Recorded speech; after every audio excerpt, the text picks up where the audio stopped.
Tusome Luka sura ya 8. Sasa mawazo, bado tunaendelea kipengele cha nini? Cha Mawazo. Luka sura ya 8. Sasa hivi nataka tuangalie kipengele cha kumpinga shetani na kuyapinga mawazo mabaya. Amen. Haleluya. Kumpinga shetani na kuyapinga mawazo mabaya. Ukisoma ile Wakorintho wa 2:10 anasema silaha za vita vyetu zina uwezo katika Mungu hata kuangusha ngome. Hapa anasema tukiangusha mawazo. Tukiangusha nini? Mawazo. Ukisoma Luka sura ya 8 ni habari ya yule aliyekuwa na pepo katika nchi ya Wagerasi. Mstari wa 35 anasema hivi, watu wakatoka kwenda kuliona lililotokea. Wakamwendea Yesu, wakamwona mtu yule aliyetokwa na pepo ameketi miguuni pa Yesu, amevaa nguo, ana akili zake, wakaogopa. Nataka tuone huyu jamaa aliyofunguliwa kutoka kwenye mapepo, Biblia inasema akapata akili. Haleluya. Amen. Kipengele cha akili tunajua kiko kwenye eneo la mawazo, sawa? Sasa nisikilizeni.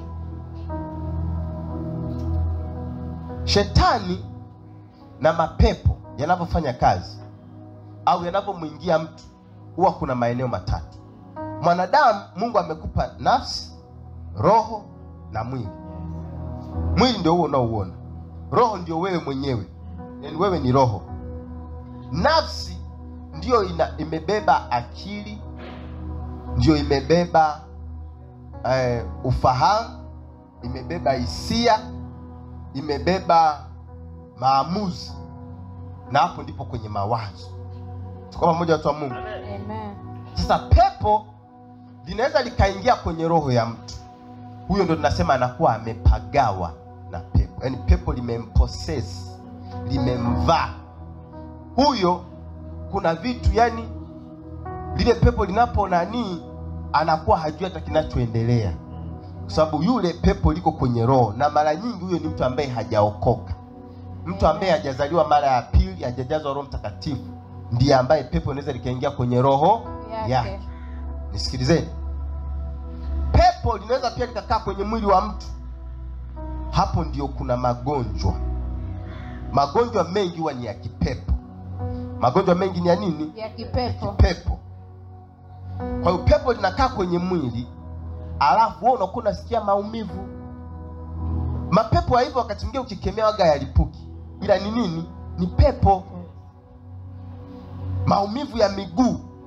Huyo mtu kimwombea pepo alilipuki, lakini limekaa liko kwenye mwili. Alafu kuna pepo linaingiaga kwenye nafsi. Hilo ndio lile pepo linaingia kutawala akili ya mtu. Na hapo ndipo mtu anakuwa victim wa mawazo mabaya. Hata akijitahidi kuacha hawezi. Nisikilizeni vizuri watu wa Mungu. Haleluya watu wa Mungu. Amen. Na hichi ni kipengele hatari sana. Hiki ni kipengele hatari. Na leo nataka tudili hapo. Ili pepo la kwenye roho leo tudili nalo. Pepo la kwenye mwili hilo unaenda nyumbani utakemea mwenyewe. Haleluya. Umeshagundua kwamba kuna magonjwa mengine sio magonjwa. Headache zingine sio headache. Maumivu ya mgongo, sio mgongo, hilo ni pepo limekaa kwenye liko hapo. Ndio maana kwenye maombezi wakati mwingine kwenye huduma za deliverance, kuna wakati Mungu anamfunulia mtumishi na muonyesha huyu ana pepo kwenye ini. Yeye mnasikia mtu amekatwa, sio kansa, ni pepo. Sijui unasema una asazi, sio asazi, ni pepo. Ila tukikuombea halitalipuka, lakini litatoka. Hayo waga yanatoka kimya. Kama yalivyoingia kimya pia yatatoka kimya. Leo unawekwa huru katika jina la Yesu. Glory to God.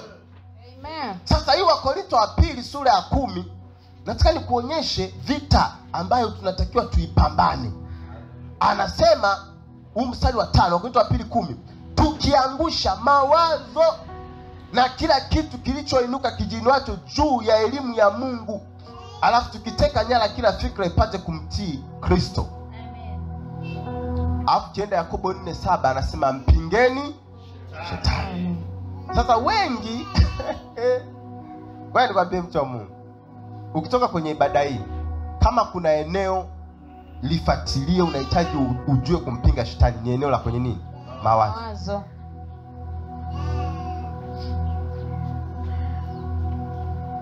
Hapo kwenye mawazo unaweza kazini na mtu. Kwenye mawazo hapo unaweza ukamtamani mme ambaye sio. Hapo kwenye nini? Mawazo. Mawazo yanaweza kukufanya ukasafiri, ukaenda umbali, ukafanya tukio na ukalimaliza, alafu ukarudi. Haleluya. Kuna watu wana mawazo ya kukata tamaa. Kuna watu wana mawazo ya huzuni. Jamani, unapoona paka mtu anakuwa na huzuni, ni mawazo. Ninasema tukiangusha, yani nikwambie, hakuna kitu kigumu kama kuangusha nini?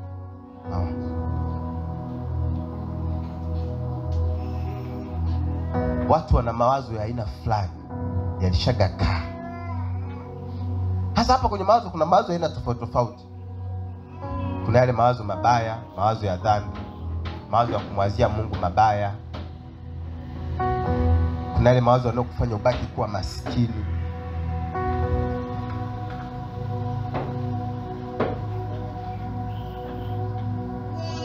Mawazo. Biblia inasema tukiangusha mawazo, afa anasema mpingeni shetani. Sasa nisikilizeni. Shetani huwa analeta wazo kwenye ufahamu wako. Anakuletea nini? Anaweza kutumia mtu au wewe mwenyewe. Soma ile Mathayo sura ya 16. Mathayo sura ya 16. Hivi kuna mtu anapata kitu? Haleluya. Mathayo 16 mstari wa 21. Hapo wote tufungue. Kila mtu tumefika? Wote. Tangu wakati huo Yesu alianza kuwaonya wanafunzi wake ya kwamba imempasa kwenda Yerusalemu na kupata mateso mengi kwa wazee na wakuu wa makuhani na waandishi, na kuuawa siku ya tatu kufufuka. Petro akamchukua akaanza kumkemea akisema, "Hasha Bwana, hayo hayatakupata." Akageuka akamwambia Petro, "Nenda nyuma yangu Shetani, ukikwazo kwangu, maana huyawazi yaliyo ya Mungu bali ya wanadamu." Haleluya. Amen. Petro anamwambia Yesu kwamba wewe utaenda msalabani. Yesu wakati ule akumuona Petro, akamuona shetani. Shetani alikuwa anataka apande wazo. Yaani lile wazo Yesu angelikaribisha, ingemchukua nguvu kuja kuliangusha. Ndio maana nisikizeni watu wa Mungu, ukitaka uweze kushinda vita ya mawazo, lishughulikie mapema, pale ndo limekuja. Amen. Kuna watu mko hapa, kila ukipanda daladala unawazaga ajali. Ukipanda pikipiki unawaza nini? Ukipanda boda ikiyumba, unaona hilo ni wazo linakudominate. Mtu anaweza kawa ameolewa kabisa, lakini wazo alilonalo, hivi huyu mume wangu kweli hata kuja kuniacha? Au hivi huyu mke wangu hata kuja kuniacha? Wazo hilo, wazo. Sasa ukishakuwa na hilo wazo, kama ni wazo la shetani, linakufanya uanze kutembea na nani? Shetani. Unaweza kuwa umeokoka, shetani ameshindwa kuingia kwenye roho yako, lakini kwenye mawazo amepenetrate. Na kuambia hapa kuna wapendwa wengi sana, kuna mapepo yako kwenye minds, kwenye fahamu zao kuna mapepo. Amen. Ndio maana shetani hapendi huduma ya kufundisha neno, hapendi. Anataka ile kukaa kwenye fikra za watu. Utamdeliver kwenye roho, yale mapepo kupagao yataanguka. Na penyaga yaanguki yote. Haleluya. Amen. Kuna pepo aliwezi likatoka mpaka mtumisha kuwekea mkono. Ile tu ya mbali mbali huko kule. Kwanza mapepo yenyewe yana akili. Yakiwa yamempossess mtu, unaweza kwa karibu ule muda wa maombi, yanamwambia toka, toka. Mtu anatoka kwenye ibada. Haleluya. Amen. Tunapofika wakati tunataka tuvunje, tushinde utendaji kazi wa kipepo, lazima tuwe makini na eneo la mawazo. Amina. Na ili tuangushe mawazo lazima tuchukue mawazo mengine replace pale kwenye lile wazo ambalo lilikuwa linakwambia utakufa, lilikuwa linakwambia kwamba hutafunga ndoa, lilikuwa linakwambia kwamba hutapata mafanikio, lilikuwa linakwambia kwamba hautainuka. Lile wazo linakwambia kwamba Mungu amekuacha. Unatafuta wazo lingine lenye nguvu kuliko lile. Ile wazo unalitoa kwenye neno la Mungu, unalileta pale. Watu wawili watatu waseme amen. Jina la Bwana libarikiwe. Haleluya. Ndio maana sasa hivi tuko kwenye kipindi ambacho mtu anaweza akawa amekaa mahali unaongea naye lakini hayupo.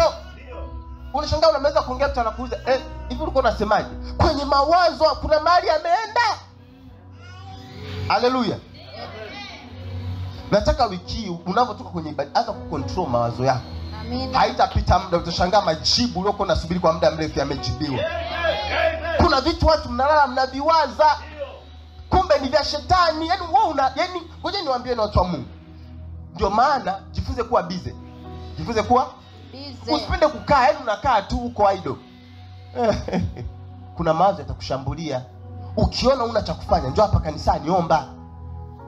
Sikiliza, yaani usipende kukaa tu hivi eti umekaa unaanza kuwaza. Maga hatuwazi maisha, huwa tunapambana na maisha. Haleluya. Huo muda wa kuwaza maisha unautoa wapi? Eti mtu unaanza kukaa unatafakari nini? Utampa shetani nafasi. Mawazo ya kipepo yataanza kuflow, yataanza kukuonyesha kila jambo baya wewe utaliona. Utashangaa baada ya hapo una amani, kwa sababu mawazo ya shetani yanaondoaga amani. Ila mawazo ya Mungu ndio yanaleta amani. Mawazo ya Mungu ndio yanaleta tumaini. Mawazo ya Mungu ndio yanaleta furaha. Hey, glory to God. Hey. Jina la Bwana libarikiwe. Hayo ndio mawazo Mungu anataka yajae ndani yetu.